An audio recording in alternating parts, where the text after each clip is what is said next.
जिम्मे है काम बहुत, पुलिस प्रशासन के जिम्मे है काम बहुत। जो भी तंग करेगा डंडा खाएगा, कोरोना का भूत पकड़ ले जाएगा। घर में बैठो वरना ये खा जाएगा। डॉक्टर ही अब ईश्वर है और अल्लाह है। डॉक्टर ही अब ईश्वर है और अल्लाह है। अगर पड़े बीमार तो कौन बचाएगा कोरोना का भूत।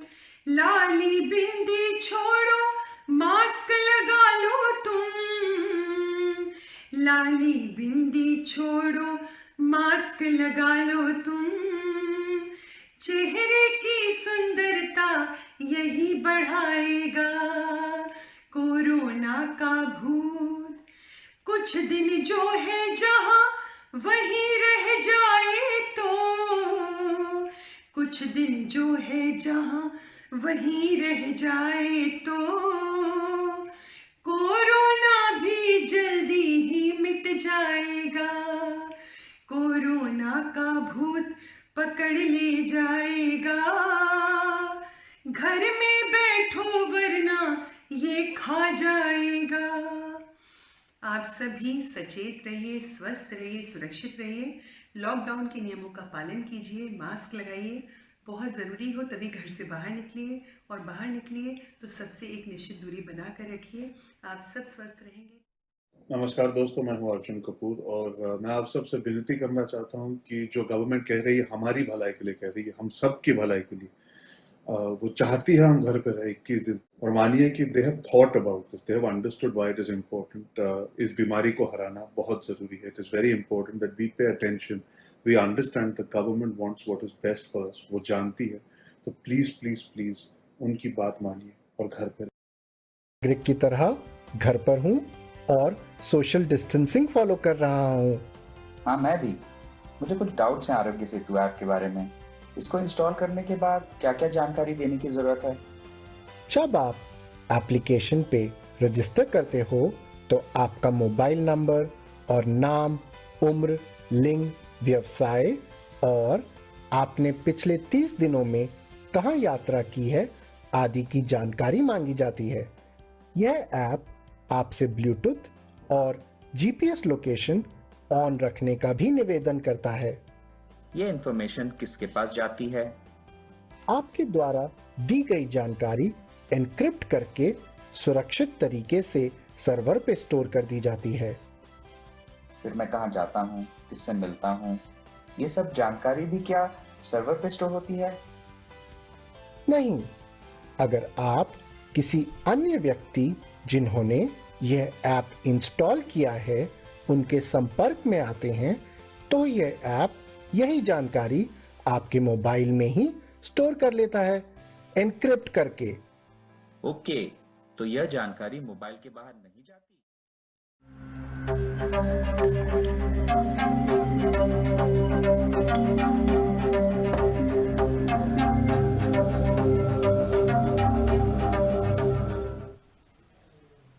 नमस्कार। हर मुश्किल की स्थिति हमें कुछ ना कुछ सिखाती है। आपदा में भी हम आत्मनिर्भर भारत की तस्वीर को और मजबूती से गढ़ रहे हैं। इस वायरस से जंग जारी रखते हुए हमें विकास की राह में आगे बढ़ना है और इसीलिए कई गतिविधियों की अनुमति दी गई है, लेकिन हमें तमाम सावधानियों का कड़ाई से पालन करते रहना है। मैं हूं जया सिन्हा। कोरोना पर नजर में कोरोना से जुड़ी हर खबर। शुरुआत करते हैं हेडलाइंस के साथ। प्रखर राष्ट्रवादी और ओजस्वी वक्ता वीर सावरकर की जयंती आज। प्रधानमंत्री नरेंद्र मोदी ने सावरकर को नमन करते हुए देश की आजादी में उनके योगदान के लिए उन्हें किया याद।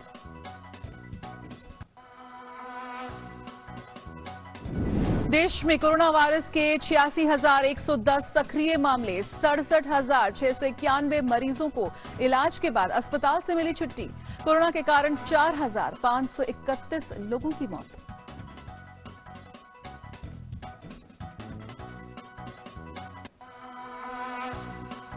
सीबीएसई के 10वीं और 12वीं के बाकी विषयों की परीक्षा छात्र अपने गृह जिले में ही दे सकेंगे। सीबीएसई देगी इसकी इजाजत। मानव संसाधन विकास मंत्री की घोषणा से लॉकडाउन में अलग अलग जगह फंसे छात्रों को मिलेगी राहत। देश भर में श्रमिक रेलगाड़ियों के जरिए प्रवासी श्रमिकों का अपने घरों को पहुंचना जारी। अब तक 3,600 से ज्यादा श्रमिक ट्रेनों से 48 लाख से ज्यादा लोग पहुंचे अपनी मंजिल।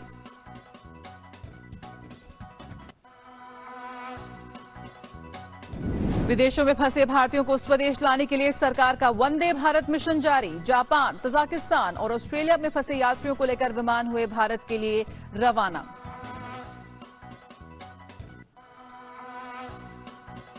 कोरोना संकट के वक्त में भारत लगातार पहुंचा रहा है मानवीय मदद। मिशन सागर के तहत चिकित्सा आपूर्ति के साथ आईएनएस केसरी पहुंचा मेडागास्कर के एंट सिरिनाना बंदरगाह।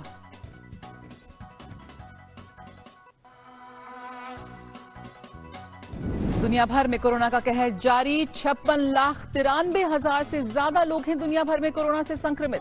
3.5 लाख से ज्यादा लोगों की मौत। कोरोना वायरस से सबसे बुरी तरह से प्रभावित अमेरिका में 1 लाख से ज्यादा लोगों की कोरोना से मौत। देश में 16,99,000 से ज्यादा लोग संक्रमित। संक्रमितों की सूची में ब्राजील दूसरे स्थान पर।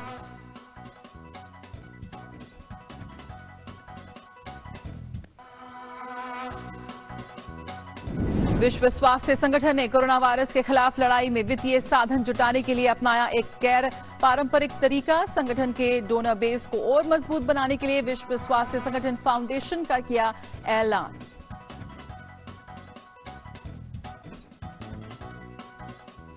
स्वतंत्रता संग्राम सेनानी और प्रखर राष्ट्रवादी नेता वीर सावरकर की आज जयंती है। उनकी जयंती पर प्रधानमंत्री नरेंद्र मोदी ने उन्हें नमन किया है। ट्वीट में पीएम ने लिखा है कि मैं साहसी वीर सावरकर को उनकी जयंती पर नमन करता हूं। हम उन्हें उनकी बहादुरी के लिए याद करते हैं। उन्होंने कई लोगों को स्वतंत्रता संग्राम में शामिल होने और सामाजिक सुधार पर जोर देने के लिए प्रेरित किया है। और देश में कोरोना की ताजा स्थिति पर नजर डालें तो स्वास्थ्य मंत्रालय ने जानकारी दी है कि देश में कोरोना वायरस के सक्रिय मरीजों की संख्या 86,110 हो गई है। 67,691 मरीजों को इलाज के बाद अस्पताल से छुट्टी दे दी गई है और कोविड-19 के कारण 4,531 लोगों की मौत हुई है। कोविड-19 के मद्देनजर लागू लॉकडाउन के दौरान जो बच्चे अपने गृह जिलों या अन्य प्रदेश में चले गए हैं उन्हें अब परेशान होने की जरूरत नहीं है, क्योंकि सीबीएसई उनकी 10वीं और 12वीं की परीक्षा उन्हीं के जिलों में करवाने का प्रयास कर रही है। मानव संसाधन विकास मंत्री रमेश पोखरियाल निशंक ने कहा है कि कोविड-19 संकट के कारण हजारों बच्चे अपने गृह प्रदेश में चले गए थे। ऐसी स्थिति में बोर्ड परीक्षाओं में शामिल होने जा रहे विद्यार्थियों की समस्या को ध्यान में रखते हुए केंद्रीय माध्यमिक शिक्षा बोर्ड ने यह फैसला लिया है कि ऐसे विद्यार्थी बोर्ड परीक्षा अपने गृह जिले में ही दे सकते हैं। मंत्री ने कहा कि छात्रों को परीक्षा देने के लिए बोर्ड द्वारा पूर्व में निर्धारित किए गए परीक्षा केंद्र आने की जरूरत नहीं पड़ेगी और इस बारे में छात्रों को अनुरोध पंजीकृत कराने के लिए सीबीएसई रूपरेखा की घोषणा करेगा। निशंक ने कहा कि छात्र स्कूल को इस बारे में सूचना दें कि वे किस जनपद में हैं और कहां से अपनी परीक्षा देना चाहते हैं। उन्होंने कहा कि सीबीएसई बोर्ड कोशिश कर रहा है कि उनकी सुविधा के अनुसार परीक्षा की व्यवस्था करे। गौरतलब है कि कोविड-19 के प्रसार के कारण स्कूल बंद होने और फिर 25 मार्च से राष्ट्रव्यापी लॉकडाउन होने के कारण परीक्षा स्थगित कर दी गई थी और अब ये परीक्षा 1 से 15 जुलाई के बीच होंगी। 12वीं कक्षा की लंबित परीक्षा पूरे देश में होगी, जबकि 10वीं कक्षा की लंबित परीक्षा केवल उत्तर पूर्व दिल्ली में होंगी। सीबीएसई बोर्ड ने ये निर्णय लिया है कि जो छात्र अब जिस जनपद में जहां पर है उसको अपने संबंधित स्कूल को सूचना देनी पड़ेगी कि वो उस जनपद में है और उसको उसी जनपद में परीक्षा देने की अनुमति दी जाए।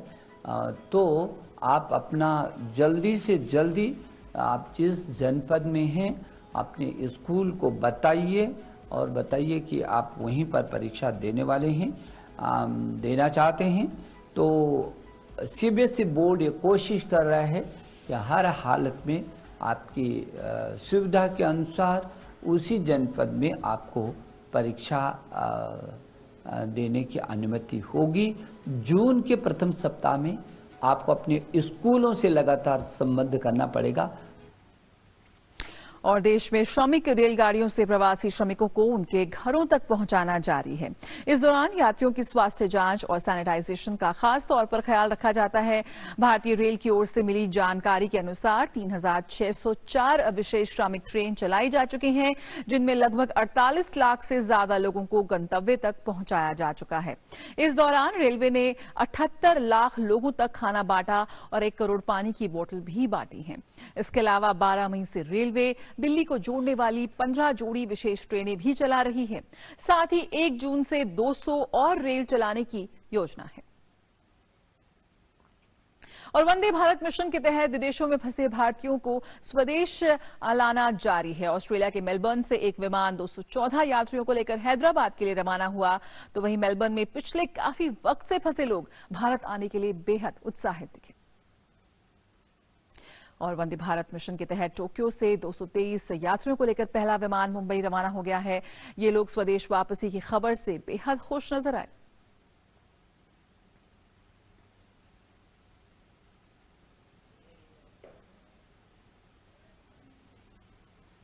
मिशन वंदे भारत के तहत फ्रांस में फंसे भारतीयों को एयर इंडिया के विमान से आज वापस लाया जा रहा है।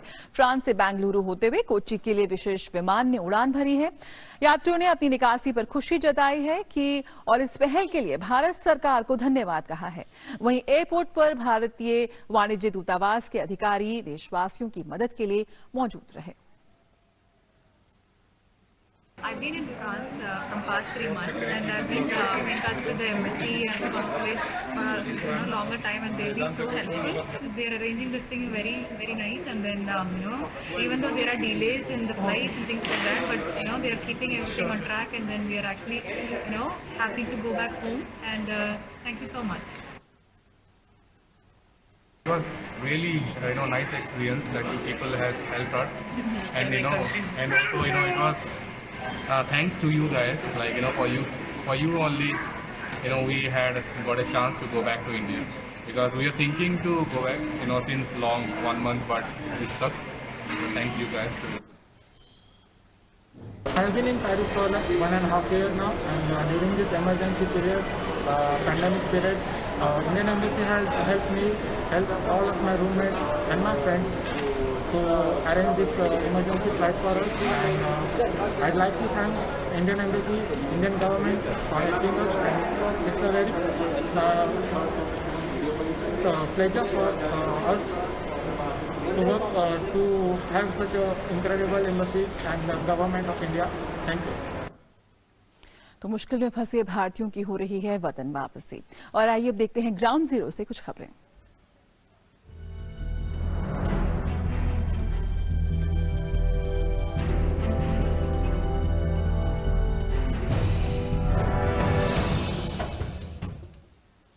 मिशन सागर के तहत भारतीय नौसैनिक जहाज केसरी मेडागास्कर एंटेसरिनाना के बंदरगाह पहुंचा। ये जहाज मेडागास्कर के लिए चिकित्सा आपूर्ति कर रहा है।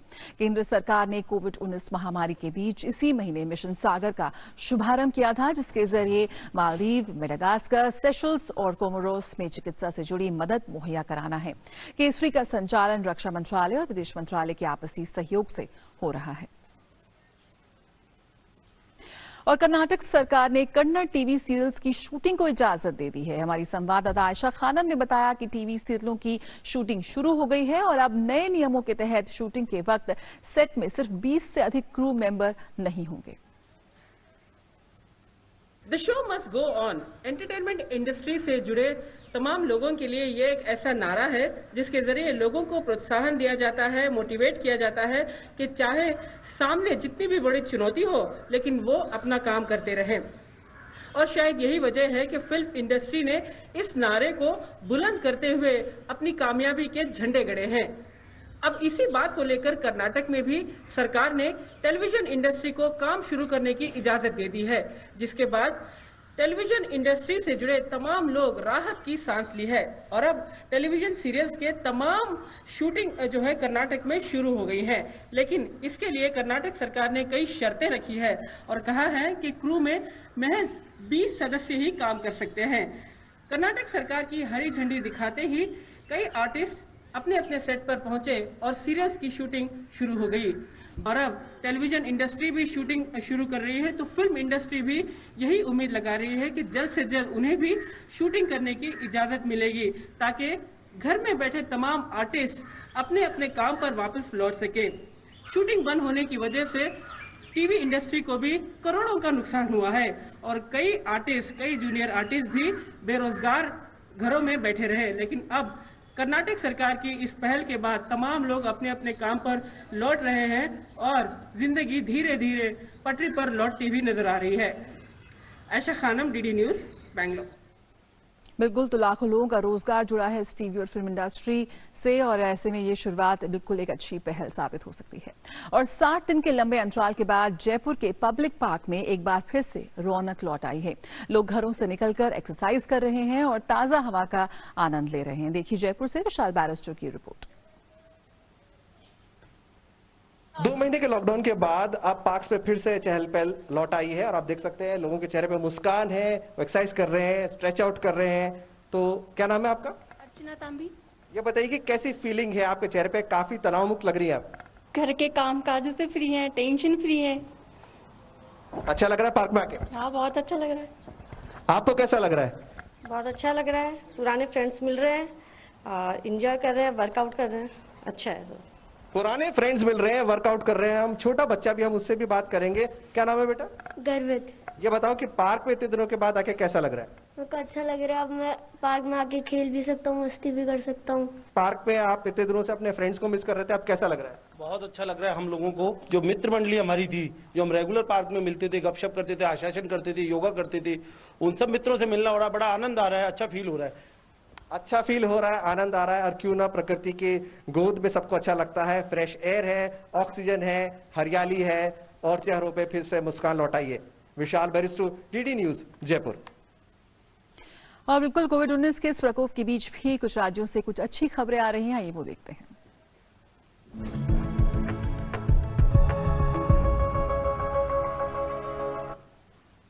लॉकडाउन के दौरान किसानों को राहत देते हुए राज्य की महाराष्ट्र सरकार और कृषि विभाग ने एक अनोखी पहल की है, जिसके तहत अब किसानों को बुआई के लिए बीज, उर्वरक आदि चीजें अब सीधे खेतों पर मुहैया कराई जाएंगी। महाराष्ट्र के यवतमाल जिले में कई किसानों को इससे लाभ हुआ है। देश में लागू राष्ट्रव्यापी लॉकडाउन के कारण उद्योग धंधों से लेकर कृषि कार्य भी बड़े तौर पर प्रभावित हुए हैं। अगले कुछ दिनों में बात होगी, इसीलिए खरीफ फसलों की बुआई के लिए किसान सामान जुटाने की जुगत में है। कुछ देर के लिए अगर दुकानें खोली जाएं, तो सामाजिक दूरी का पालन करते हुए खरीदारी करना मुश्किल हो सकता है। इसलिए राज्य में सरकार और कृषि विभाग ने एक अनूठी पहल की है, जिससे सामाजिक दूरी भी बनी रहे और किसानों को सब सामान आसानी से मिले। कृषि विभाग के द्वारा किसानों को बुआई के लिए बीज, उर्वरक आदि चीजें अब सीधे खेतों पर मुहैया कराई जाएगी। महाराष्ट्र के यवतमाल जिले के कृषि विभाग ने किसानों को खेतों पर ही उर्वरक और बीज देने की पहल शुरू की है। कोरोना प्रतिबंधक उपाययोजना म्हणून कृषी केंद्रावर गर्दी व्हावी नये म्हणून शेतकऱ्यांच्या शेताच्या बांधावर कोरोना के चलते कृषि केंद्रों पर भीड़ न उमड़े, इसलिए किसानों को बीज और उर्वरक सीधे खेतों पर पहुंचाने का नियोजन हमने किया है। कृषि सहायकों को भी जगह जगह तैनात किया गया है। इसी के साथ साथ सभी व्यवस्था कृषि केंद्र मुहैया कराने के निर्देश दिए गए हैं। नेमणूक केलेली आहे। सॅनिटायझेशन आणि सर्व व्यवस्था कृषि केंद्र चालकांनी ठेवावी अशा सूचना देण्यात आलेल्या आहेत। कृषि विभाग के वाहन प्रतिदिन किसानों के गांव में खाद और बीज पहुंचा रहे हैं। जिले के दिग्रस तहसील में अब तक 87 क्विंटल बीज और 70 मीट्रिक टन उर्वरक किसानों तक पहुंचाई जा चुकी है। कई किसान इस पर संतोष व्यक्त कर रहे हैं। कोरोना की श्रृंखला को तोड़ने के लिए कृषि विभाग द्वारा की गई पहल सराहनीय है और यह किसानों के समय और श्रम को बचाती है और कृषि केंद्रों पर भीड़ भी नहीं होती। यवतमाल से आनंद कसंबे की रिपोर्ट, डीडी न्यूज। और अब रुक करते हैं बिहार का। बिहार के अनेक बागवानी उत्पाद ऐसे हैं जो किसानों को अच्छी आमदनी देते हैं। ऐसे ही दो उत्पाद हैं लीची और आम, जिनका निर्यात भी होता है।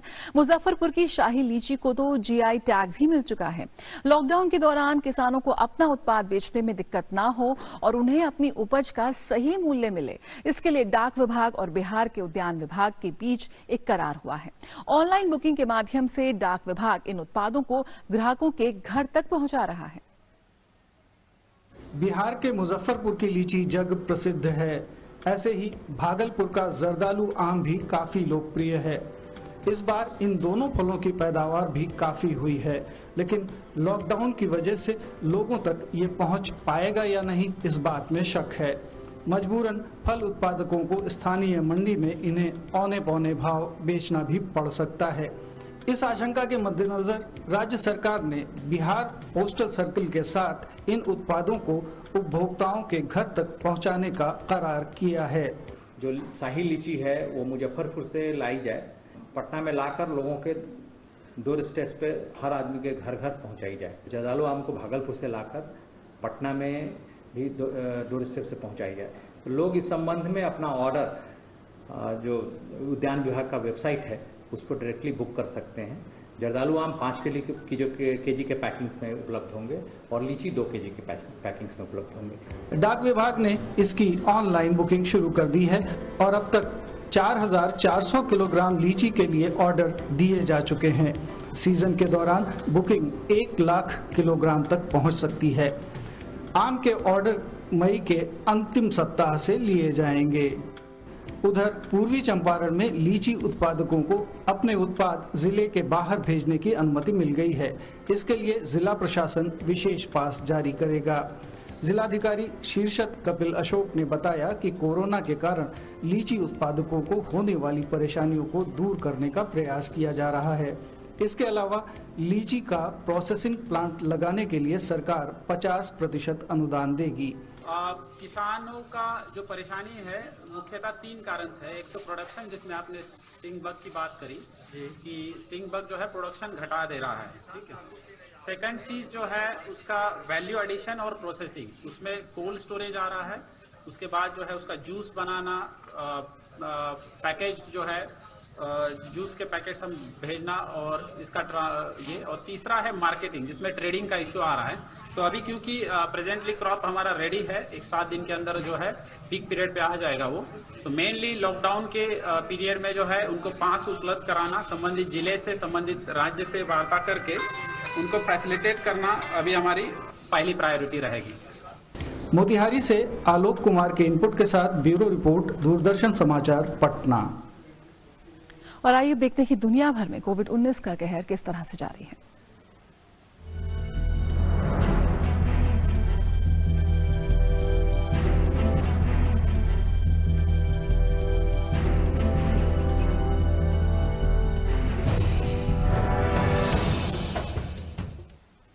कोरोना वायरस के कारण पूरी दुनिया इस वक्त प्रभावित है। विश्व में कोरोना वायरस के संक्रमितों की संख्या 56,93,000 के पार पहुंच चुकी है। वहीं अब तक 3,55,000 से ज्यादा लोगों की मौत हो चुकी है। अगर बात करें अमेरिका की, तो अमेरिका कोरोना वायरस के कारण सबसे अधिक प्रभावित है और उसमें मरने वालों की संख्या 1 लाख के आंकड़े को पार कर गई है। वहीं संक्रमित लोगों की संख्या भी 16,99,000 से अधिक है। गौरतलब है कि अकेले न्यूयॉर्क में ही मृतकों की संख्या 29,000 के पार पहुंच चुकी है। और रूस के मॉस्को में मेयर ने कोरोना वायरस महामारी के कारण लगाए गए लॉकडाउन में 1 जून से ढील देने की घोषणा की है। उन्होंने कहा कि कोरोना वायरस अपनी चरम सीमा पार कर चुका है, जिसमें मॉस्को के निवासियों को 1 जून से आने जाने की अनुमति होगी। महापौर ने खुदरा सेवाओं को फिर से खोलने के लिए भी कहा है, जहां सामाजिक दूरी का पालन किया जाएगा। मॉस्को में 30 मार्च से लॉकडाउन है, जहां सिर्फ आवश्यक कार्यों की अनुमति है। रूस में कोरोना वायरस महामारी के कारण 3,70,000 से ज्यादा मामले हैं। बात करें ब्राजील की, तो ब्राजील अब अमेरिका के बाद इस वायरस का दूसरा सबसे बड़ा हॉटस्पॉट बन गया है। ब्राजील में कोरोना संक्रमितों की कुल संख्या 4,11,000 से अधिक हो गई है। वहीं मरने वालों का आंकड़ा 25,000 को पार कर गया है। ब्राजील में पिछले 24 घंटे में 1,086 लोगों की मौत हुई है। वहीं साओ पाउलो शहर के गवर्नर जोआओ डोरिया और मेयर ब्रूनो कोवास ने कहा कि योजना के तहत 1 जून से 15 दिन के लिए शहर के मॉल और दुकानों को फिर से खोलने की अनुमति दी जाएगी। विश्व स्वास्थ्य संगठन ने एक फाउंडेशन का गठन किया है जो फंडिंग के नए स्रोत खोजेगा। इसमें आम लोगों से भी आर्थिक मदद ली जा सकती है। WHO फाउंडेशन जिनीवा में स्थित होगा, लेकिन ये मुख्य संगठन से स्वतंत्र होगा। शुरुआत में किसी भी आर्थिक मदद को महामारी में लगाया जाएगा, लेकिन बाद में ये दूसरी हेल्थ इमरजेंसीज की ओर भी ध्यान दिया जाएगा। WHO प्रमुख डॉक्टर टेड्रोस ने कहा कि भविष्य की सफलता के लिए दानकर्ताओं के दायरे को बढ़ाना जरूरी है। WHO को फंड सदस्य देशों से मिलता है जो फीस के तौर पर होता है और इसका आधार अमीरी और आबादी पर निर्भर करता है। और कोविड-19 महामारी से निपटने और अपने स्वास्थ्य के प्रति जागरूकता पैदा करने के लिए समाज में हर स्तर पर प्रयास किए जा रहे हैं। एनिमेटेड फिल्म डेसिकेबल भी के मशहूर किरदार ग्रू और येलो मिनियंस अब कोरोना वायरस के प्रति लोगों को जागरूक करेंगे। वो बहुत जल्द लोगों से सामाजिक दूरी बनाए रखने और बार-बार हाथ धोने के लिए प्रेरित करते हुए एक पब्लिक सर्विस अनाउंसमेंट में नजर आएंगे। ये पब्लिक सर्विस अनाउंसमेंट विश्व स्वास्थ्य संगठन और संयुक्त राष्ट्र फाउंडेशन के सहयोग से लोगों को कोरोना के प्रति जागरूक करने के लिए तैयार किया गया है। With some sick dance moves. Be daring and whip up a new dish. I love the combination of gummy bears and meat. You can do video calls for all of your important meetings. What? Sorry. Or just have some fun. Okay, not that much fun. Now, this does not come naturally to me, but try to be kind to each other. This is a tough time. और दिल्ली में lady Hardinge अस्पताल के neurology विभाग के विभागाध्यक्ष doctor Rajendra Kumar Dhamija के अनुसार बढ़ती गर्मी में कोरोना वायरस से बचाव के लिए हमें और ज्यादा सावधानी बरतनी होगी, जैसे कि घर से बाहर कम से कम निकलें, थोड़ी थोड़ी देर में हाथ धोते रहें, दूसरों से सोशल डिस्टेंसिंग बनाए रखें और मास्क पहने रहें। ये जो 2-3 महीने गर्मी के हैं, ये एक टेम्परेरी फेज है और इस दौरान वायरल इन्फेक्शन भी जो है अभी तो आगे ग्राफ बढ़ रहा है, जब स्टेबल हो जाएगा थोड़े दिनों में। लेकिन आपको ये समझना है कि इन महामारी के टाइम पे we have to live with some restrictions और ये हम सब के लिए रिस्पॉन्सिबिलिटी है। इस महामारी का कोई इलाज नहीं है, कोई वैक्सीन नहीं है। जो सिर्फ प्रिवेंशन है, जो आजकल सोशल वैक्सीन बोलते हैं, वो यही है कि हम इन सावधानियों का पालन करें। कम से कम बाहर निकलें, अगर बहुत ज़रूरी है तो जाना पड़ेगा तो जाएं, अदरवाइज अगर आप अवॉइड कर सकते हैं तो आप अवॉइड करिए। हाथ धोएं, हर 2 घंटे बाद हाथ धोएं, चाहे साबुन वाटर से, पानी से, सोप से धोएं या सैनिटाइजर से धोएं। आप पर्सन टू पर्सन डिस्टेंस जो है 6 फीट का जरूर रखें। तीसरी जो सबसे बड़ी बात है कि हमेशा बाहर निकले मास्क पहन कर निकलें। ये तमाम सावधानियां हैं जिनका आपको कड़ाई से पालन करना है। और हमारा सलाम उन तमाम कोरोना वॉरियर्स को जो बिना थके इस जंग में जुटे हैं।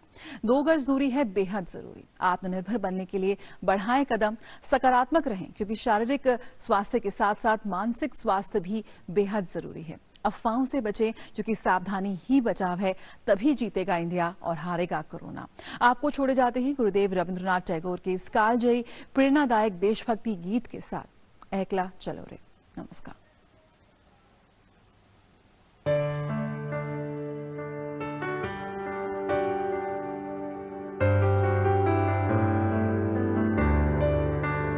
যদি তোর ডাক শুনে কেউ না আসে তবে একলা চলো রে। যদি তোর ডাক শুনে কেউ না আসে তবে একলা চলো রে। একলা চলো, একলা চলো, একলা চলো, একলা চলো রে। যদি তোর ডাক শুনে কেউ না আসে তবে একলা চলো রে।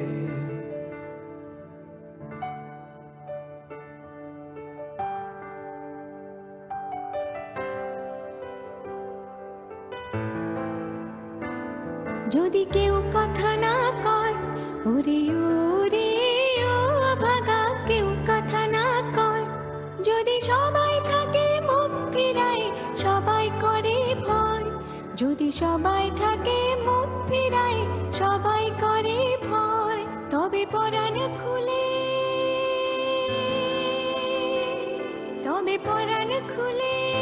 ও তুই মুখ ফুটে তোর মনের কথা একলা বলো রে ও তুই মুখ ফুটে তোর মনের কথা একলা বলো রে যদি তোর ডাক শুনে কেউ না আসে তবে একলা চলো রে যদি তোর ডাক শুনে কেউ না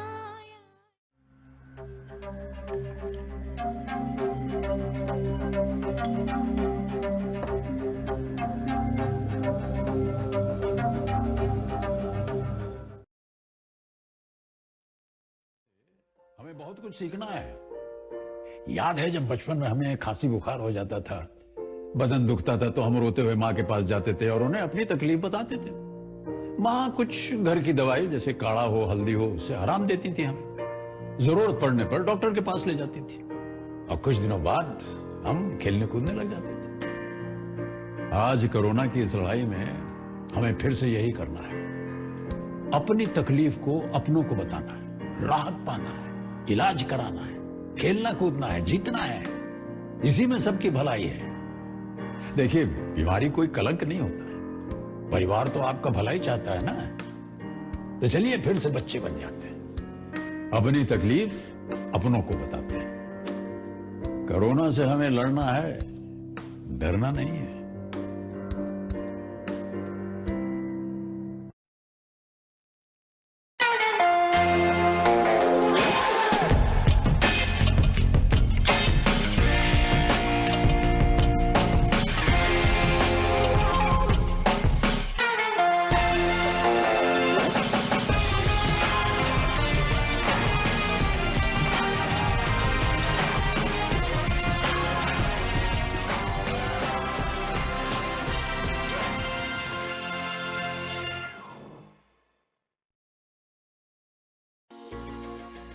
We shouldn't.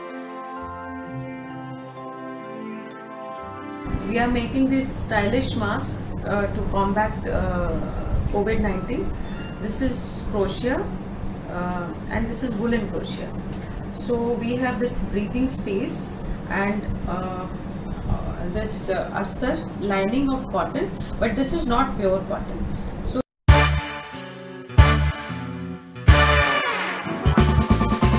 जीवन की फंटू का मन हो जाए जब लौटे कविता की ओर, दिल बोले हर दिल बोले कवियों की हंसी ठिठोली जैसे चूरन की गोली, हर प्यारी